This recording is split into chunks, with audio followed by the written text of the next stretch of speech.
welcome to the deep dive.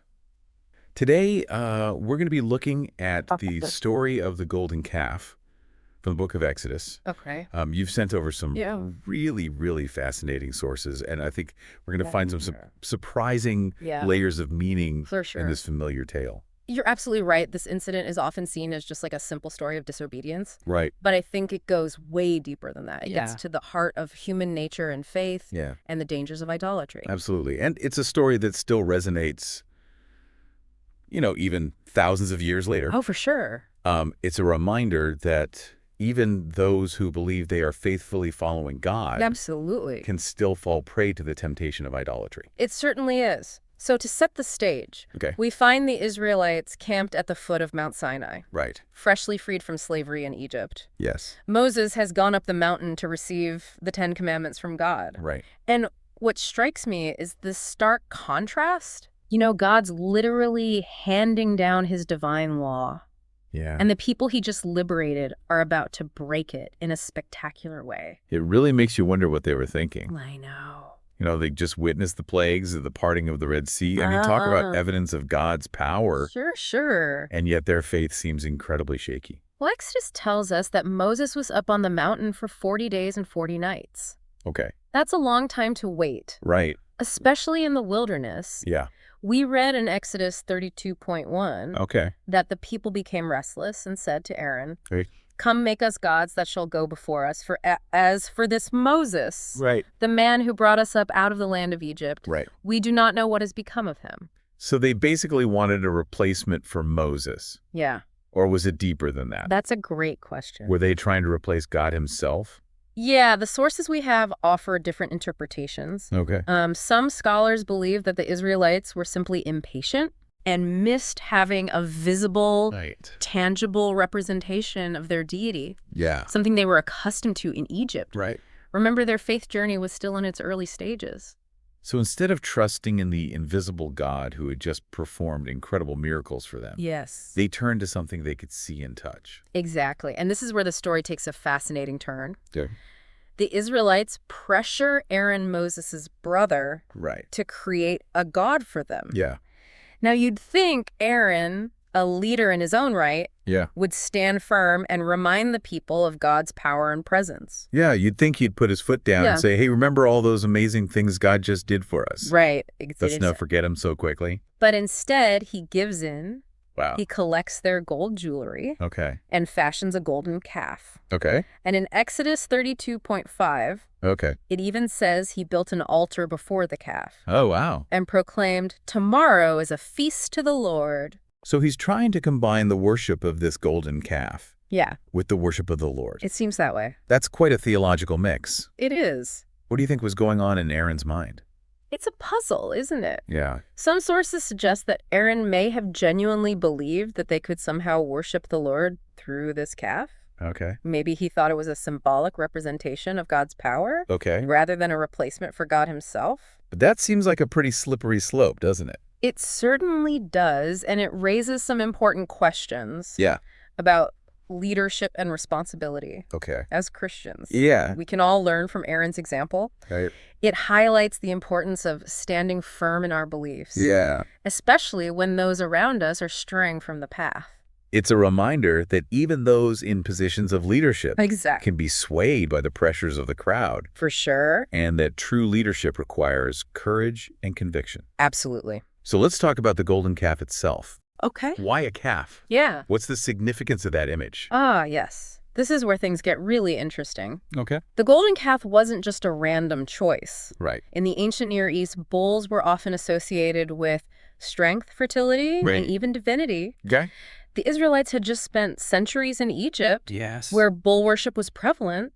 So even though they had witnessed the power of the one true God, they were still influenced by the pagan practices they had been exposed to. It seems so. Yeah, it sounds like they were trying to blend their newfound faith with their old ways. Right. Almost like they were trying to have their cake and eat it too. That's a very insightful observation. And that's one of the dangers of idolatry. It's often subtle, a blending of what we know to be true with the beliefs and practices that are contrary to God's will. And that blending can lead us down a dangerous path. For sure. as the Israelites soon discovered. Precisely. The golden calf represents a compromise. Okay. A turning away from the purity of their faith in the one true God. And this compromise would have serious consequences, as we'll see when we continue our deep dive. You know, this story reminds us that as Christians, idolatry isn't just about bowing down to statues. Right. It's about anything we place before God in our lives. Yeah. Anything that we prioritize over our relationship with him. That's such an important point. Yeah. So it's not surprising that God was not pleased with the Israelites' actions. Not at all. Exodus 32:7 tells us that God said to Moses, "Go get down. Okay. For your people whom you brought out of the land of Egypt have corrupted themselves. Right. They have turned aside quickly out of the way which I commanded them. Right. They have made themselves a molten calf and worshipped it and sacrificed to it and said, 'This is your God, O Israel, that brought you out of the land of Egypt.'" It sounds like God was deeply hurt and angered by their betrayal, and rightfully so. Right. He had just delivered them from slavery. Exactly. And now they were turning to a false god. And it's important to remember that God is holy and just. Right. He cannot tolerate sin. In fact, he was so enraged that he threatened to destroy the entire Israelite nation. That's a pretty serious consequence. It is. But then Moses steps in, right? Yes, he does. He pleads with God to spare the people. Moses acts as an intercessor, standing in the gap between God's wrath and the people. Yeah. This foreshadows the role of Jesus Christ, who would become the ultimate intercessor and mediator between God and humanity. Can you explain a little more about what it means to be an intercessor? Sure, it's like being an advocate, someone who pleads on behalf of another. Right. In this case, Moses is pleading with God for mercy, reminding him of his promises and appealing to his love for his people. So what happens next? Does God listen to Moses? He does. Exodus 32:14 says, "Then the Lord relented and did not bring on his people the disaster he had threatened." But the story doesn't end there. Of course not. There's still the matter of that golden calf and the consequences of the Israelites' actions. Exactly. Moses comes down from the mountain carrying the 2 stone tablets inscribed with the 10 Commandments, representing God's covenant with his people. Right. And when he sees the Israelites dancing around their golden calf, well, let's just say he wasn't too happy about it. I bet he wasn't. What does he do? Well, the text tells us that in his anger, he smashed the tablets at the foot of the mountain. Oh, wow. It's a powerful image of the broken covenant, the shattered relationship between God and his people. That must have been quite a sight. Yeah. And then what happens to the golden calf? Moses burns it. Okay. Grinds it into powder and mixes it with water. Wow. Which the Israelites are first to drink. Okay. It's a vivid image of the destruction of their idol and a reminder that sin has consequences. And the consequences don't stop there, do they? No, they don't. There's also the judgment that falls upon those who participated in the idol worship. That's right. Moses commands the Levites, the tribe chosen to serve God, to kill those who led the people into idolatry. Wow. Exodus 32:28 states that about 3,000 people died that day. That's a really sobering thought. It is. It really emphasizes the seriousness of their sin and the holiness of God. Exactly. God's laws are not to be trifled with. Right. There are consequences for our actions. Yeah. This reminds us that sin has real and lasting effects, both on ourselves and on those around us. So the Israelites were spared complete destruction, but still faced the consequences of their actions. Yes. It's a good reminder that God's forgiveness doesn't necessarily erase the natural consequences of our choices. That's a powerful insight. It reminds us that our beliefs as Christians should be reflected in our actions and that we are accountable to God for our choices. This whole incident seems like a roller coaster of emotions. It is. From the Israelites' joy at being freed from slavery to their fear and impatience, to their reckless rebellion, of course, to God's anger and Moses' intercession, and finally to the consequences of their sin. It is a roller coaster, and it highlights the complexity of the human heart and the fragility of faith. Right. But even amidst the darkness of their sin, we see glimpses of hope. Like what? Well, even after the Israelites committed this terrible act, Moses goes back up Mount Sinai to intercede for them again. Wow. He pleads with God for mercy, even offering to be blotted out of God's book if the people are not forgiven. That's incredible. He was willing to sacrifice himself for the sake of the people. It speaks to the depth of his love and his understanding of God's character. So what is this book that Moses mentions? Many scholars believe it's a reference to the Book of Life. Okay. Which, according to our beliefs as Christians, is a record of those who belong to God. Right. Those who have received salvation through Jesus Christ. So in essence, Moses is saying, if they're not going to be saved, then I don't want to be saved either. What a powerful expression of love and solidarity. Absolutely. And it points to the ultimate sacrifice that Jesus Christ would make for all humanity. So does God grant Moses' request this second time? He does, but he makes it clear that there will still be consequences for their sin. Okay. In Exodus 32:34, God says, "Whoever has sinned against me, I will blot him out of my book. Right. Now therefore go lead the people to the place of which I have spoken to you. Okay. Behold, my angel shall go before you. Nevertheless, in the day when I visit for punishment, I will visit punishment upon them for their sin." So they are spared immediate destruction, but they will still face the consequences of their actions. That's right. What a profound reminder of God's justice and mercy. It really is, and it leads us to a crucial question. Okay. What can we learn from this ancient tale of rebellion and redemption? Yeah. What does it mean for us today? Right. We'll delve into that as we continue our deep dive. You know, it's fascinating how this story of the golden calf isn't just an isolated incident. Right. It seems to echo throughout the Old Testament. You're right. This pattern of turning away from God and facing the consequences, it appears again and again. It's like this story sets a precedent. Yeah. A warning for generations to come. Exactly. And one striking example is what happened later with King Jeroboam. Oh, yes. Jeroboam, the first king of the northern kingdom of Israel. Right. Didn't he set up golden calves as objects of worship? He did. It's almost a direct parallel to what happened at Mount Sinai. Wow. Jeroboam placed one golden calf in Bethel and another in Dan.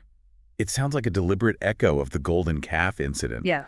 Was he trying to invoke that imagery? It's certainly possible. In 1 Kings 12:28, we read that Jeroboam told the people, Okay. "It is too much for you to go up to Jerusalem. Right. Here are your gods, O Israel, who brought you up out of Egypt." Wow, those are almost the exact words the Israelites used at Mount Sinai. I know, right? It's like history repeating itself. Precisely, and it suggests that Jeroboam may have been trying to manipulate the people's faith for his own political gain. Right. Perhaps he thought that he could create a sense of national unity and solidify his own power by tapping into this familiar, albeit misguided form of worship. So in a way, he was creating his own golden calves. Right. Using them to control the people and distract them from the true God. That's a very insightful observation. And it brings us back to that crucial question we touched on earlier. Yeah. What are our modern-day golden calves? Right. What things in our lives might we be tempted to elevate to the status of idols? That's a question we should all be asking ourselves regularly, isn't it? Absolutely. Because idolatry can be so subtle. It can. It's not always about bowing down to a statue. Right. It's about anything we put before God in our lives. Right, exactly. It could be anything: success, money, power, comfort, security, approval from others. Right. Even a particular ideology or belief system. Yeah. Anything that becomes the ultimate source of our meaning and purpose. Right. Anything that we prioritize over our relationship with God. As Christians, we're called to love God with all our heart, soul, mind, and strength. Right. That's right. Jesus himself said that was the greatest commandment. Right. And it's a reminder that our devotion to God should be absolute. So how can we guard against these subtle forms of idolatry? That's a good question. How do we make sure God remains at the center of our lives? Well, I think the golden calf story offers some valuable lessons. Okay. First, it reminds us of the danger of impatience. Right. The Israelites got tired of waiting for Moses and took matters into their own hands. Right. How often do we do the same? Yeah. We get impatient with God's timing, with his plan. Right. And we try to force things to happen our own way. And that often leads to bad decisions. It does. Like creating our own golden calves to worship. Exactly. Second, we need to be wary of compromise. Good. Aaron caved to the people's demands. Right. Instead of standing firm in his faith. Right. We also face pressures to conform, to go along with the crowd, Yeah. even when it means compromising our values. But the golden calf story is a stark reminder that compromise can have disastrous consequences. Absolutely. And finally, I think the story highlights the importance of constant self-examination. Okay. We need to regularly check our hearts, our motivations, our priorities to make sure that nothing has taken God's rightful place. That requires honesty, humility, and a willingness to let go of anything that might be hindering our relationship with God. It's not always easy, but it's essential for living a life that is pleasing to God. So the golden calf story is a cautionary tale. Right. But it's also a story of redemption. It is. It reminds us that even when we stray, even when we fall short, God's love and mercy are always available to us. That's a powerful message of hope.